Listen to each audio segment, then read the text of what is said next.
ED কিন্তু বিজেপির নয়, সিবিআই বিজেপির নয়, কিন্তু এটা আমাদের ঘাড়ে চাপিয়ে দেওয়া হয়েছে। ইডি একটা নতুন সংস্থা, আলাদা সংস্থা, সিবিআই একটা আলাদা সংস্থা। তাহলে কি এমন ওখানে ছিল যার জন্য তাড়াহুড়ি করে সের মধ্যে ঢুকে সেখান থেকে কম্পিউটার, ল্যাপটপ, সমস্ত ফাইল নিয়ে চলে এলেন? কি ছিল তার মধ্যে? শোনা যাচ্ছে সেখানে নাকি পরিকল্পনা ছিল। তাদের কি ছিল? সেই ফাইলের মধ্যে কি ছিল? কেন এত তাড়াহুড়ো করে ওদেরকে বার করলেন? আমার মতে তার মধ্যে হয়তো তিনটে জিনিস থাকতে পারে। এক, যদি পরিকল্পনাই থাকে তাহলে সে পরিকল্পনা নিশ্চয়ই বিজেপি, হিন্দু, সনাতনীদের এই বাংলা থেকে তাড়ানো। এখন তো বলছেন খেলা হবে। খেলা হবে মানে কি? ফাঁসি দেবেন না গলা কেটে দেবেন? নিশ্চয়ই এরকম কিছু এটা হবে। কারণ আগের বছর ইলেকশনের পর তো সমস্ত লোককে ঘর ছাড়া করেছেন, মেরেছেন। তা আমি সমস্ত লোকদের বলছি, অগ্রসর নয়, যে যার ডিফেন্স নিয়ে তৈরি থাকবেন। এরা যা কিছু করতে পারে, এরা যেভাবেই হোক কোনো একটা উস্কানি দিয়ে রাইটস করার চেষ্টা করছেন। সেখান থেকে সেখানে মুখ লাগাবেন না, সবাই দূরে থাকবেন। আমরা গণতান্ত্রিকভাবে সংবিধান অনুযায়ী জিতিয়ে দেখাবো কে আমরাও পারি। তাহলে আপনার প্রথমটা হলো যে আপনি খেলবেন, আমাদের গলা কাটবেন, তো ফাঁসিতে ঝুলিয়ে দেবেন, কি করবেন জানি না। হয়তো বলতে পারেন যে যার ফাঁসি নিজে নিয়ে এসো, যে যার বন্দুক নিয়ে এসো, গুলি করো নিজে নিজেকে, যা কিছু হতে পারে। দ্বিতীয় কি হতে পারে? দ্বিতীয় হতে পারে পয়সা। সেই ফাইলে কাকে কত পয়সা দিয়েছেন, কোনখান থেকে কয়লার, কোনখান থেকে বালির, কোনখান থেকে বিদ্যার, কোনখান থেকে শিক্ষার পয়সা পেয়েছেন, তার হিসেব আছে। এত কি ব্যাপার? এত লুকানো চলানোর কি আছে? আর তৃতীয়, যেটা সব থেকে বেশি ইম্পর্টেন্ট, কান খুলে শুনুন। তৃতীয়টা হলো যে যত অভারতীয় আছে তাদের ভেতরে ঢুকিয়ে আনুন, আর এটাকে পশ্চিম বাংলাদেশ তৈরি করুন। নাহলে দেখছেন প্রধানমন্ত্রী কতবার বলে গেলেন যে আমাদের জমি দিন, 400 কিলোমিটার বাংলাদেশ বর্ডার এখনো খালি পড়ে আছে, সেটাকে আমরা তৈরি করব। উনি দিচ্ছেন না। কিছু হলে বলে ওটা আমি জানি না, এটা তো কেন্দ্রের ব্যাপার। আমরা তো বলছি এটা কেন্দ্রের দায়িত্ব। সে দিচ্ছেন না কেন জমি? তার একটাই কারণ, ওখান দিয়ে ঢোকান, যত পারেন ভুয়ো ভোটার ওদের ঢোকান। ঢোকানোর পর এখানে খুন, রাহাজানি, যত ধরনের হিংসা হতে পারে করুন, আর এদের এখান থেকে তাড়ান। তা না এরকম হবে কেন? আপনার বাড়িতে চুরি হলে পরে আপনি আগে তো দেখবেন কোন দরজাটা আমার খালি আছে। যদি ছাদের দরজা খালি থাকে তাহলে ছাদের দরজা লাগিয়ে সেটাকে বন্ধ করবেন। কিন্তু এখানে বলছেন আমি জমি দেব না, খোলা থাক। কিন্তু আপনিও শুনে রাখুন, আপনার সরকারও শুনে রাখুন, এইরকম একটা বাঙালির গায়ে যদি এক ফোঁটাও রক্ত থাকে না, পশ্চিম বাংলাদেশ কোনোদিন হতে পারবে না।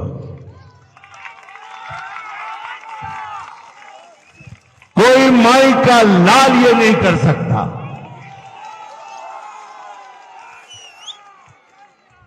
এই জন্য বলছি, আমি সিপিএম ক্যাডারদেরও বলছি, যারা হিন্দু, যাদের মধ্যে হিন্দুত্ব আছে, কংগ্রেসদের বলছি যারা হিন্দু, যাদের মধ্যে হিন্দুত্ব আছে, এমনকি তৃণমূল ক্যাডারদেরও বলছি যারা দুর্নীতি করেন না, যাদের মধ্যে বিবেক আছে, সেই হিন্দুদের বলছি আপনারাও আসুন, সবাই মিলে আমরা একসাথে এক ছাতার মধ্যে দাঁড়িয়ে ভোট করে এই তৃণমূল সরকারকে এখান থেকে সরাই। এই 1000 টাকা, 1000 টাকার লক্ষ্মী ভান্ডার, আমি সব জায়গায় বলি, আপনাদের বলছি। বহরমপুর গেছিলাম কিছুদিন আগে, সেখানে একটা টোটোওয়ালা আমার পাশে এসে দাঁড়ালো। তো দাদা কেমন আছেন? আমি ভালো আছি। কেমন, তুমি কেমন? বলে দূর আর কি জীবন। কেন কেন খুশি না? 1000 টাকা করে লক্ষ্মী ভান্ডার পাচ্ছিস?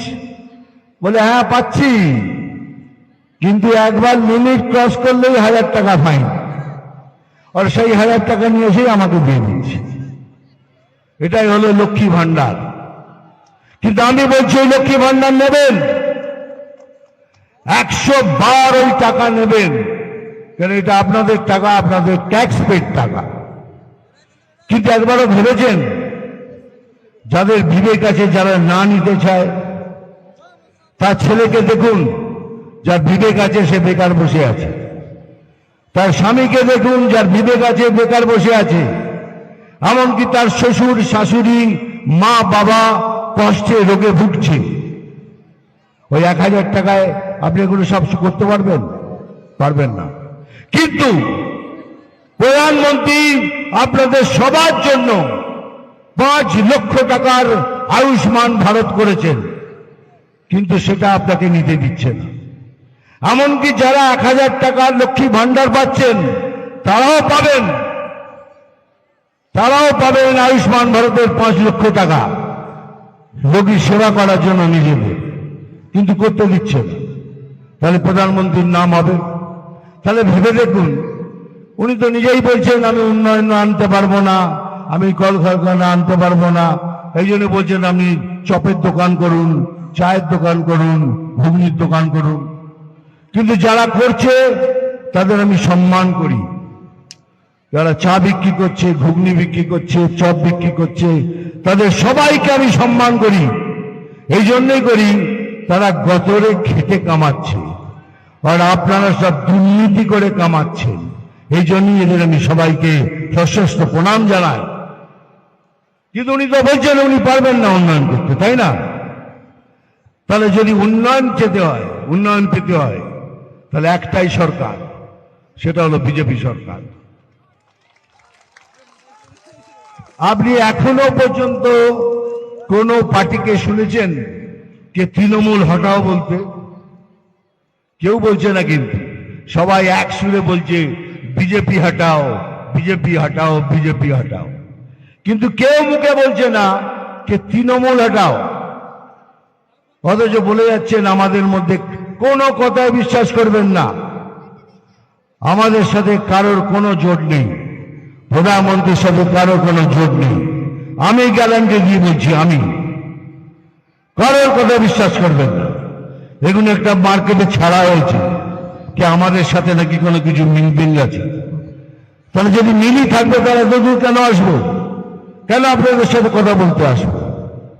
তো দয়া করে হাত জোর করে সবাইকে আমি এই অনুরোধ করছি যে আমরা সবাই মিলে এক ছাতার নিচে এসে বা লড়ে এই তৃণমূল সরকারকে এখান থেকে হটাই।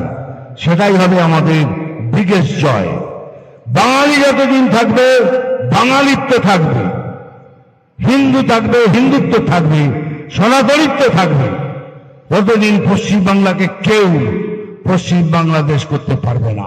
এটা গ্যারান্টি, গ্যারান্টি, গ্যারান্টি। আমাদের ভিডিও ভালো লাগলে লাইক এবং শেয়ার করুন। কমেন্ট সেকশনে গিয়ে জানান আপনাদের মতামত। আরও ভিডিও পেতে আমাদের চ্যানেল সাবস্ক্রাইব করুন এবং প্রতি মুহূর্তে খবরের আপডেট পেতে প্রেস করুন বেল আইকন।